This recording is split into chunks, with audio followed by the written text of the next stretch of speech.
Sensation, le MAG. Bonjour à tous, bienvenue sur Sensation en association avec TV78. Je suis aujourd'hui avec Lou Tribou, programmatrice à l'usine à chapeau, et Gwenaëlle Battista, chargée de communication. Bonjour. Bonjour. Bonjour. Alors on va parler ensemble de la programmation de votre salle de concert. L'usine à chapeau propose tout au long de l'année des concerts et rendez-vous pour les adhérents et les Yvelinois.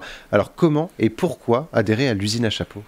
Alors déjà, on peut adhérer à l'usine à chapeau parce que c'est une association et qu'on a envie de soutenir le projet associatif. Déjà, ça peut être un premier point. Et on peut adhérer aussi à l'usine à chapeau, notamment sur ce qui intéresse ici la question, pour être une sorte d'abonné au concert. C'est-à-dire qu'on vient dépenser 15 € pour adhérer à l'association et ça nous permet sur l'ensemble de la saison d'accéder au tarif réduit. Ça, c'est la première chose, à l'usine à chapeau. Et puis aussi d'avoir toutes sortes d'avantages chez des partenaires, notamment d'être considéré comme un abonné auprès du théâtre municipal qui s'appelle La Lanterne, qui est aussi un partenaire chez qui on programme des concerts tout au long de la saison. Là aussi, on peut avoir accès au tarif réduit.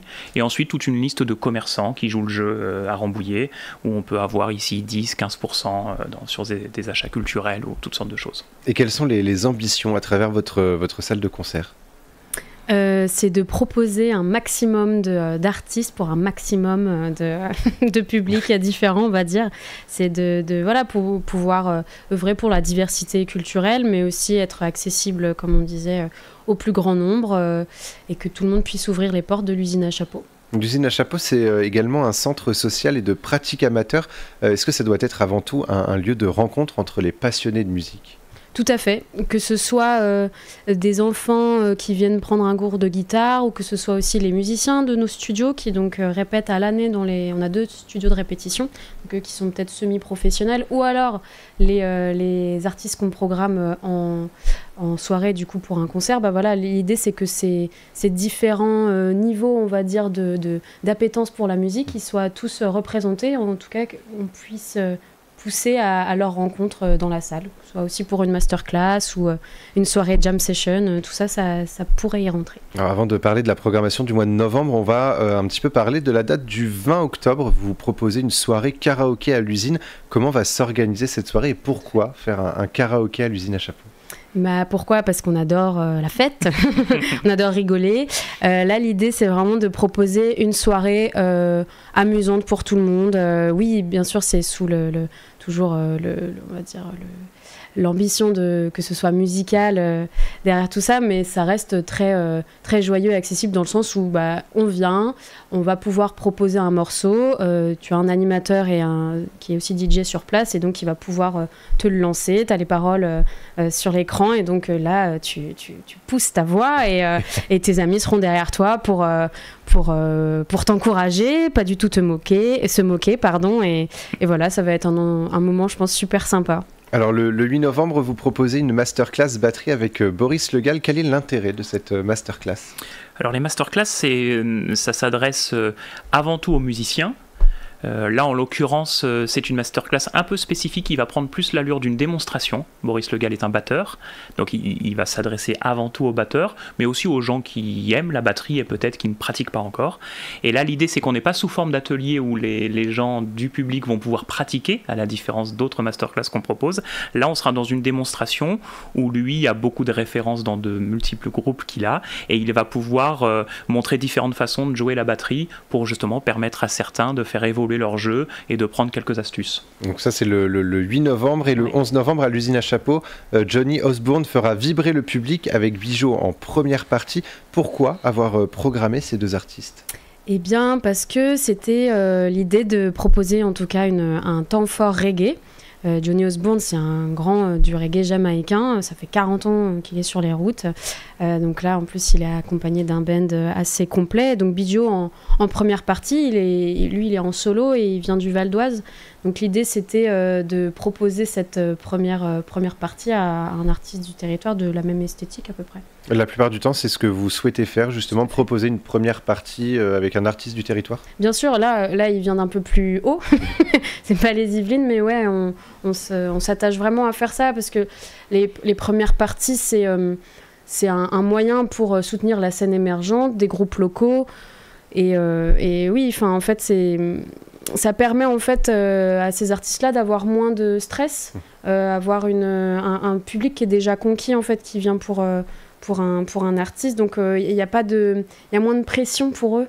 Et oui, on en propose systématiquement. C'est hyper important pour nous. Enfin, si on fait pas ça, ils vont jamais pouvoir jouer un moment. Enfin, il faut bien commencer quelque part et les premières parties, elles sont faites pour ça, bien sûr. Et pour se faire une idée, on va écouter un extrait de Johnny Osbourne et on poursuit juste après.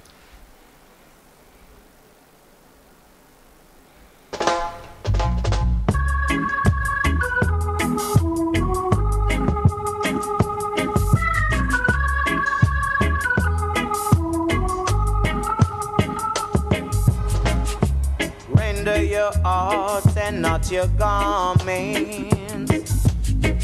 The truth is there for who have eyes to see.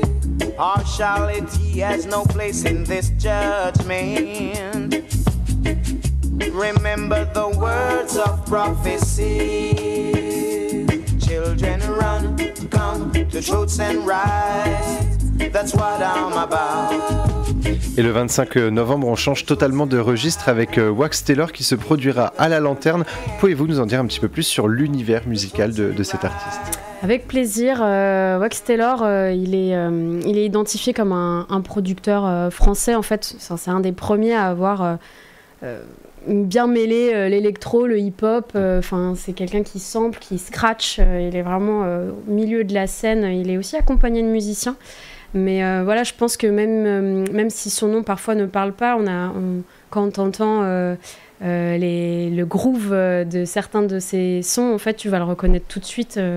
Ça fait plus de 10 ans qu'il est connu en France. Et là, ça fait très longtemps qu'il n'a pas tourné justement en France. On est super content de pouvoir l'accueillir à la Lanterne. Et Wax Taylor qui comptabilise plus de 200 000 vues sur sa chaîne YouTube. On passe au mois de décembre et il risque de faire beaucoup de bruit avec le groupe de métal Achiavel le 2 décembre à l'Usine à Chapeau. Qu'est-ce qui attend le public pour cette soirée ? Beaucoup de puissance. Achiavel, c'est un groupe de death metal qui a une chanteuse en lead d'ailleurs qui scream. C'est hyper impressionnant. C'est un groupe qui est plus émergent pour moi aujourd'hui, qui est vraiment très actuel, qui vient de jouer là en début d'année au Hellfest, qui est quand même assez identifié en tout cas sur cette scène. Et en plus pour cette date, on va pas accueillir une mais 2 premières parties dans la même veine, avec notamment NDKH qui est un groupe local qui vient de Maurepas. Alors pour se donner une idée, on va faire attention en régie en lançant la musique parce que Achiavel, donc c'est du métal, on écoute un extrait et on poursuit juste après.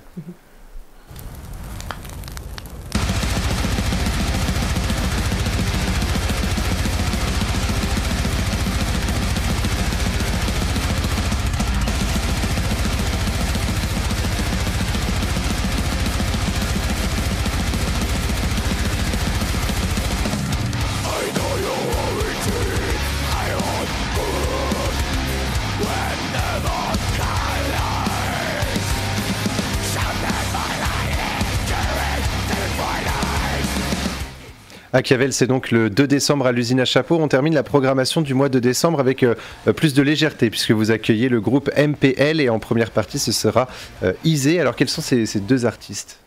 MPL, c'est Ma Pauvre Lucette. C'est un groupe de 5 hommes qui est hyper... c'est de la chanson pop plutôt. Et donc moi j'aime beaucoup ce projet parce alors que c'est des bonhommes, comme ils aiment se dire, en fait ils en jouent pas mal, ils critiquent pas mal la masculinité, le virilisme, tout ça.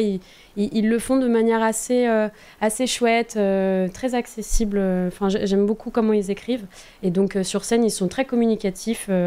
Le public les suit assez facilement. Et Isé, on a voulu la proposer en première partie. Elle sera en solo.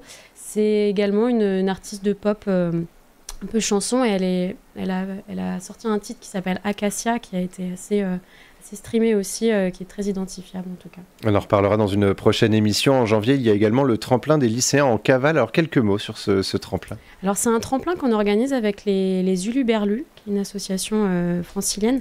Et donc là, l'idée, c'est de proposer un tremplin aux lycéens ou moins de 20 ans. Donc les 2 sont acceptés pour un groupe donc du coup qui a au moins 3 compos, on va dire.